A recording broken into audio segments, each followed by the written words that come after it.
Hey, FlimsyLunchTray here, and welcome to our Monday edition video, being a topic video here in World of Warships, where we're going to be looking at the roadmap Autumn 22 Waterline Update. Some of you have asked and said, you'd like to know my thoughts and opinions on future things coming into the game or current game events. And so this is kind of going to be one of those videos. And talking about this roadmap update, which if you're on my Discord server, invite link in the description below, I called this the worst roadmap update yet, in terms of the content that Wargaming is planning to introduce and their thought process of how they think things currently stand in the game, so on and so forth. So when I read this roadmap update and I watched a video, I was pretty frustrated, immensely frustrated on several things, which we're going to talk about. I'm not going to hit about everything, but when you're looking at this, basically it's what's already been done, what's planned for the fall, what's planned for the winter, and then what's coming next year, okay? So we can expand. So this is what they've already done. I'm going to skip some things. I'll try to compliment when I think there's something good. The first thing I actually need to say is with the whole, I don't know if this came from the CC Exodus last year, but there's kind of a breakdown, or a lot of the player-based community has issues with Wargaming's communication, and they're constantly apologizing for their poor communication or miscommunications, but the mistakes they've made. And the roadmap updates is a way of involving the community, so you know what's coming. They can talk about what they've already done. So it's kind of these are long-term updates, if you will. So the fact that they do these is good. So I will compliment Wargaming on that. But the content of this update and what they're thinking, it helps us dive more into the minds of Wargaming with the decisions they make, and it's disappointing. I'm gonna be honest, it's disappointing. So this is the overview. So dockyard, we had the economic and visual customization, French cruisers, Superships, web campaigns, and I'm going to be talking more on this guy in a moment. So I was going through here, seeing what they've done. Superships, they've updated Convoy. That was kind of a, I think the first Convoy was better. The biggest thing with Convoy that Wargaming needs to do is they need to take away the map, the lines, so enemy team can't know where your convoy is going to go. But apparently Wargaming doesn't have enough confidence in the player base that players will know how to respond. But Convoy has been good. Web campaigns, anniversary, which is happening now. We have the dockyard happening. We finally had a new map after a long time had elapsed. I don't remember the last time they did introduce a new map, and then they're actually working on another map from what I hear. This here, and then it's also something else is going to be discussed later on in the article, I have a huge beef with, and also relates into submarines, which we're going to talk about submarines here in a minute as well. So previously, I don't know if it was the beginning of this year, I think it was, or maybe it was last year, Wargaming did arms race, where it was, you've had this in ranked before, but they had arms race as its own battle type. So you still had random battles, you had clan battles, you had co-op operations, and then they had an arms race. It was a temporary battle type, and it went over really well. A lot of players liked playing it. It was switching things up, so on and so forth. They share, we are in a never-ending search for new modes that could be added to random battles, and we've been playing over the last few patches. They've had arms race embedded into randoms battles, so you can end up in playing random battles where it's not a standard, it's not a domination mode, it's an arms race mode. The arms race mode played well during several temporary events and even a whole ranked battle season, and players loved it. That's why we decided to add it to random battles on a permanent basis, and it replaced Epicenter there. Oh yeah, that was the other one. The problem, and I think, and I'm going to get on this, especially with Dirigible Derby, is that players really liked arms race when it was its own battle type. It was separate, it was different. A lot of players, well, not a lot of players, but there were a notable number of players, including myself. Some players care about statistics a lot, others don't. I don't mind. I think statistics are good when you're seeing how you're doing as a player, helping improve. But one of the things that a lot of players pointed out, and I pointed this out on the World of Warships forums, which I hardly ever go there, but that was the last comment I think I made on anything, saying that I shared my disappointment because basically you can have players who are going into random battle, end up in arms race mode, and then it artificially inflates damage records. It breaks basically all the damage records previously held in the game for a random, a standard battle, domination, a epicenter mode, because with arms race you get these buffs for your ships, and that would improve your shell damage, increase your reload, give you more health. So then it was easy to quote-unquote farm more damage, do more damage to ridiculous numbers. Like I have an arms race, when it was its own battle type, I played Des Moines and I got over 400-some thousand damage just because of playing arms race when it was its battle type. So now that being included into randoms battle means that, you know, I've not broken the 300k barrier in randoms battle yet. I've gotten close. But then also with arms race now I can inflate these numbers with arms race to much higher in terms of my battle performance that otherwise couldn't be feasible. But players really liked arms race because it was a separate game mode. It wasn't tied to randoms battle. It was a fun breakaway, just go try out different things. I was working on my experience in playing tier 10 ships, trying out things, and it really helped. But for some reason Wargaming thinks that a never-ending search for new modes that could be added random battle. So I think that's bad. I disagree with Wargaming there. Economy visualization seems to have gone okay so far, but the big thing is that Wargaming did it for a reason, and they did it in a reason that's in their favor. So we're really gonna have to see. I like the fact that things have been broken down; they're more simplistic and stuff. But again, I'm concerned still with my tinfoil hat, what was kind of the angle that Wargaming had with that. Okay, you can call me being really suspicious, conspiracy theorist on that, but Wargaming doesn't do anything without a good decision in mind. Operations, I'm totally going to hit on this in a separate video. I'm actually going to have a special guest, and we're going to talk about some things that Wargaming, that just was shared yesterday? Yeah, by one of the Wargaming community managers, I believe it was. Some things happening there. Okay, and coming back. So we're gonna have discussions on operations right now with how things are going in the game. Battle camera. This has busted multiple things in the game. We have multiple bugs. We have the free look bug. You had the bug with the spotter plane where you'll be looking in different places where you're actually aiming. And then there's the shifting in and out from the railgun bug that we had. So they busted multiple things with this, and a lot of people, well, from what I've seen, they would like to have a mod to have like the original camera in, but Wargaming kind of shut that down on the guy who was working on that, and saying things that were not correct, for lack of better words. But they busted multiple things. It's like kind of Wargaming's thing sometimes, let's change something that works perfectly fine, and then what I call their spaghetti coding, they end up breaking multiple things. I get what they're aiming for at the battle camera, but it would have been, I think, better if for them to have left it alone if they're gonna introduce all these new bugs that they still have not fixed yet with the new battle camera. Fall 2022. Oh boy, Submarines. Submarines in early access. Okay, so since Submarines arrived in testing, we've checked various concepts and looked for unique gameplay for this ship type. Almost all elements of submarine gameplay have undergone significant changes during closed and open tests. The dive capacity system was completely reworked. Most surface ships were equipped with anti-submarine weapons. Alternative torpedoes were added, and some submarines even received controllable guns.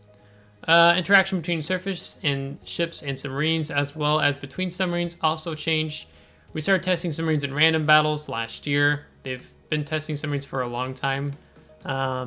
It was a big step and crucially important for our game. Development reached its final stage where we started polishing mechanics, fixing problems, and fine-tuning submarines to bring them to the final shape in which they would be introduced into the game. Okay, I can't keep track in my mind of how many things they've changed with submarines since they've been doing this for over a year and a half, 2 years.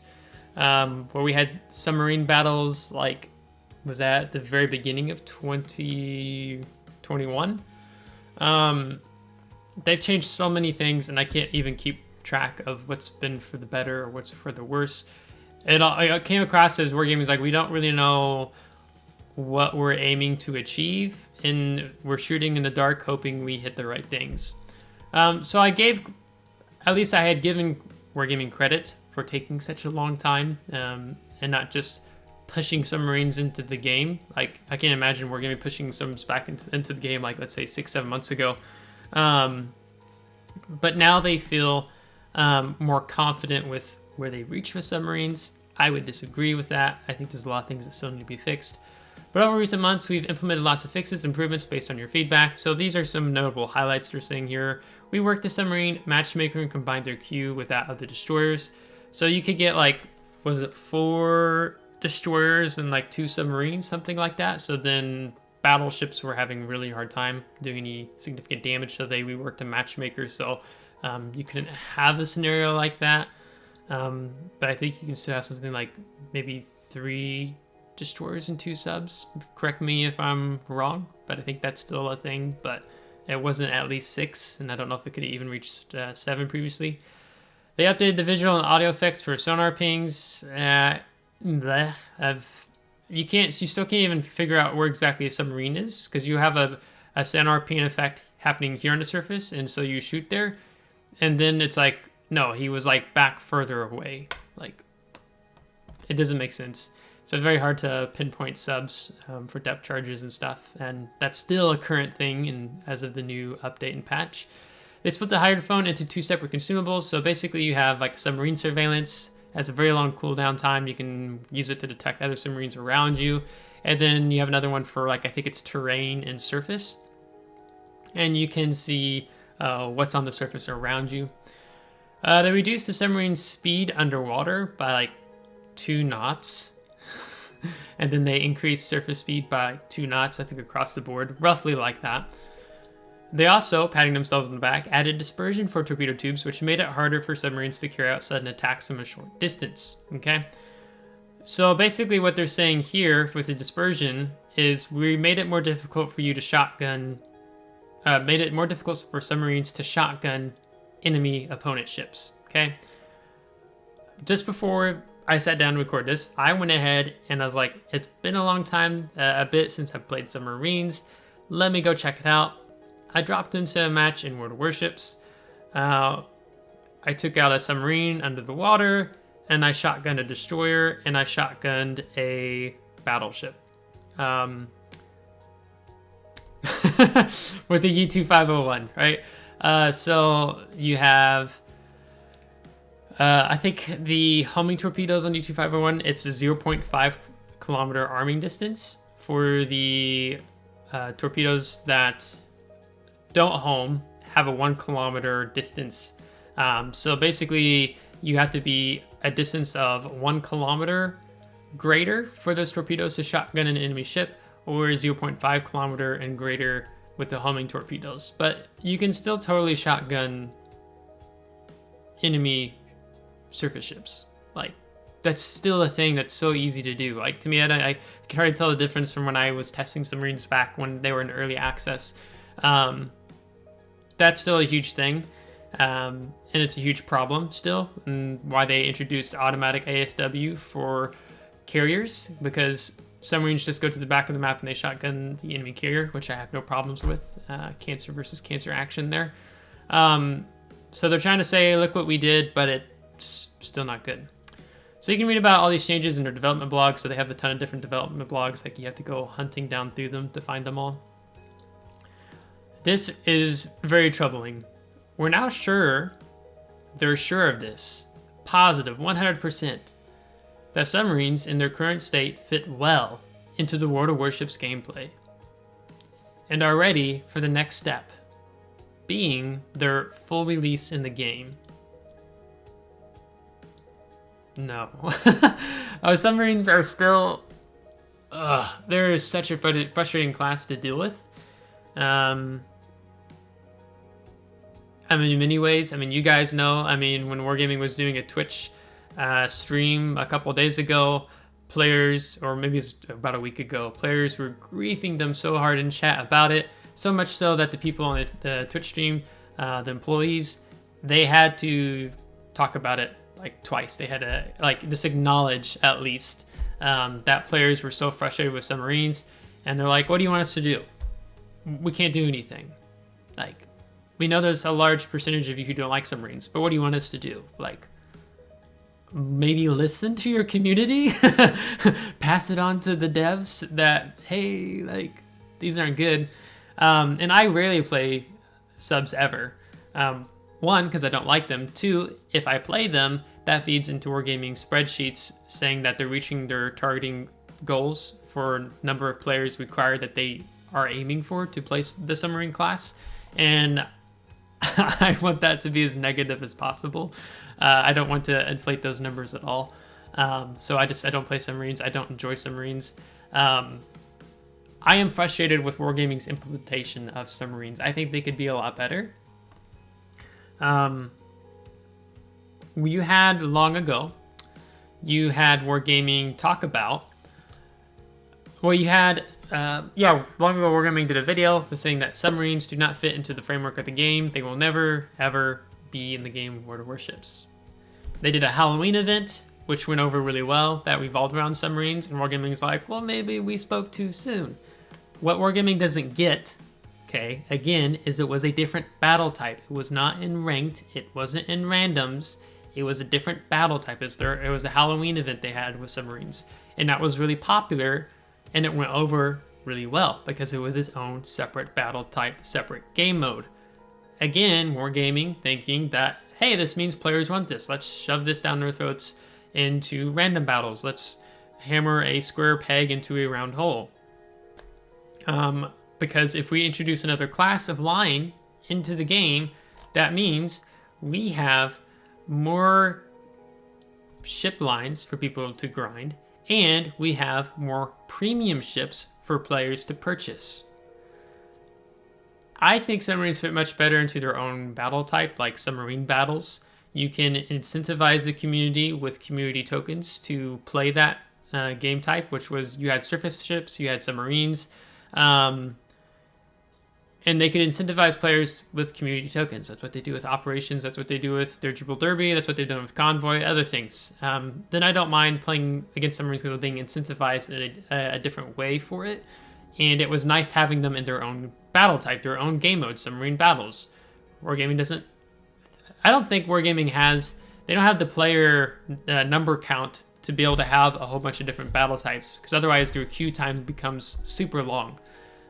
Because they were a very slow first-person shooter game.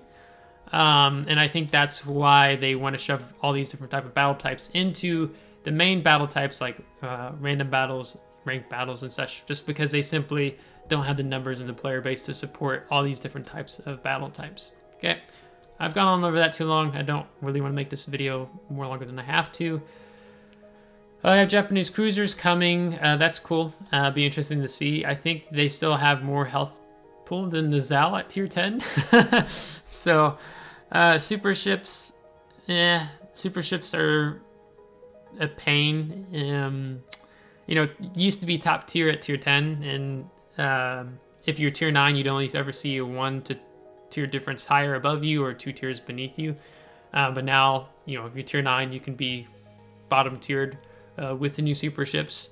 I don't know how this thing floats with how much armor it has. It's insane. So you have these ships that have gone up. I mean, you can just call these tier 11, whatever.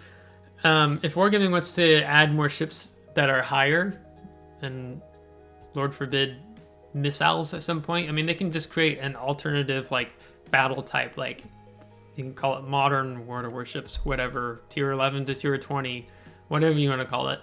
But super ships, not always happy playing against super ships in random battles with all their additional gimmicks that they add onto them to make people play them. Black Friday, these are the Black Friday ships they're going to have. These are more their popular ships, so it's just another way for Wargaming to make more money. And having, you know, Napoli, Kearsarge, Mainz, Chokolov, Shinanomi. In the alternative camouflage same ship, it's just permanently black, so another way to make money. That's cool. Players want to spend the money for these, they can do it. Winter. Yeah, here we go. This is what I was looking for. This is the other main thing I wanted to hit. Dirigible Derby Round 2. At the beginning of this year, we presented a new temporary mode, Dirigible Derby, where each of the teams is tasked with escorting their allied dirigible to the destination point, like these big blimps in the air, and trying to prevent the opposing team from accomplishing the same goal. In winter, the mode will be back with a number of improvements. During its first appearance in the game, Dirigible Derby became one of the most popular temporary battle types and received great feedback from players. Again, it received great feedback from players because it was its own battle type. When you went into it, you had to, I mean, some people still wanted to snipe, play passively, cool, but it basically, with how the maps worked and the taking your dirigible, your blimp in the air, escorting it airship to its final destination, is it forced players to have to get up close and fight each other. And a lot of players like the brawling of World of Warships, so it was one of their most popular temporary battle types for that reason, and the fact that it was its own game mode. Okay, it was its own game mode, it was its own battle type. But it's no secret that we regularly test new mechanics and temporary modes with a view to adding them into the game on a permanent basis. Okay. Dirigible Derby is just such a case. You often ask us to add new modes to the main battle types, so if the reworked version of the mode proves to be well received, Dirigible Derby can be the main candidate for the introduction into random battles in the future. Wargaming doesn't get it. They've not gotten it for the last several years in terms of these different battle types, that players want to switch things up. They want to do something outside of randoms. They want to do something outside of co-op operations. And so when Wargaming adds these new battle types in their own game mode, players enjoy it. I enjoy it. I like it. But they're coming across with this view that if it's so well received, then why not add it into random battles? Like, so this makes me, like, as a player, because I don't like them introducing all these other game modes into randoms battle. I think you can, if they want to do that, then make another battle type called classic battles, or something that it's just good old-fashioned random battles, standard domination mode. Okay. And then they can do whatever they want to do with random battles. They want to put Dirigible Derby into it. They want to put Arms Race into it. They want to put Convoy into it. Whatever. They can do it. But a lot of players get frustrated because Wargaming doesn't get it. Players like these types of main temporary modes that are their own battle type. They're not in random battles. Submarine battles. Dirigible Derby, it's its own battle type. Arms Race is its own battle type. Grand Battles, it's its own battle type, so on and so forth. But Wargaming doesn't get it. So they want to mess more things up with random battles. So I'm really frustrated because that, to me, became a very resounding theme throughout this Waterline update. This is just the fact that Wargaming, they don't get it. They don't understand. Bounty hunting. Collective combat missions. I need to meet this. What do they call it? This silent majority who wants more planes in the game. I would really like to meet them and get to know them. So Wargaming's going to introduce more U.S. hybrid battleships, Tier 8, Tier 9, Tier 10, the Nebraska, Delaware, and Louisiana. I want to make a meme that they look like a shoe, like a tennis shoe. So you have your 4 and 6 millimeter guns on the front of the ship, and then the mid section to the rear of the ship is just a flight deck. So you get more planes at tier 8, tier 9, tier 10. So you can have a tier 8, tier 10 battle where you can have 2 carriers, a tier 10 and a tier 8 carrier, and then you can have a bunch of Nebraska, Delaware, or Louisiana. Like, basically 4.5, and then, you know, Dutch ships with their airstrikes, you know. Just more planes. That's really what the community wants. We want more planes. Please, Wargaming, more planes. Because if we tell Wargaming that we don't want more planes, they give us more planes. If we tell them we want more planes, maybe that will counterintuitive to them. So, all this, the other thing, I'm pumped about this. We can end on a good note, okay? Another branch of European destroyers will be introduced next year. Will be in representatives of several European countries, which such as Poland, Norway, Turkey, and Greece. I'm very excited about this. I wondered if Wargaming was going to be doing this since they've been adding more of these European nations into the game, because if they fill out, like, you know, when you look at the American tech tree, it's really full with, you know, they have an alternate battleship line now, they have an ultimate cruiser line. At some point they're probably going to do an alternative destroyer line. So they can only, they can only pack so much into a tech tree, maybe before it gets boring. So then they need to go ahead and start working on updating and adding new nations. So it's basically what the key winning ingredient for the life of any game is more content, the better. More content keeps players engaged, it keeps them involved, and when you have more players, or you have more content, it's more likely to keep players more engaged. And of course, you know, when you have even like Norwegians, Polish, people from these different countries, you know, they feel like they've got a little something, part of them involved into the game, right? So for myself as an American, I started working on grinding the American tech tree first, right? But I'm definitely gonna be grinding this line as soon as it hits into the game next year. So that's cool. I'm fine with that. Good stuff. So, so all said and done, if I was going to summarize, which you guys have kind of heard me lament on, don't tend to make these type of videos too long because I don't like to be negative, have negative content per se. But this was just, there's too much going on for me not to talk about this tragedy of a roadmap Waterline update when Wargaming simply doesn't get it, when they don't understand that there's this resounding theme of them not understanding that players like the different battle types. They don't like them being evolved into random battles. And then you have submarines that are supposedly, you know, Wargaming is sure that they are perfect, that they're good to go now, when they're not. And you have a lot of players frustrated with this. I mean, if you want to know if players are frustrated about something in World of Warships, just go to the World of Warships Twitch official stream when they're really frustrated over things.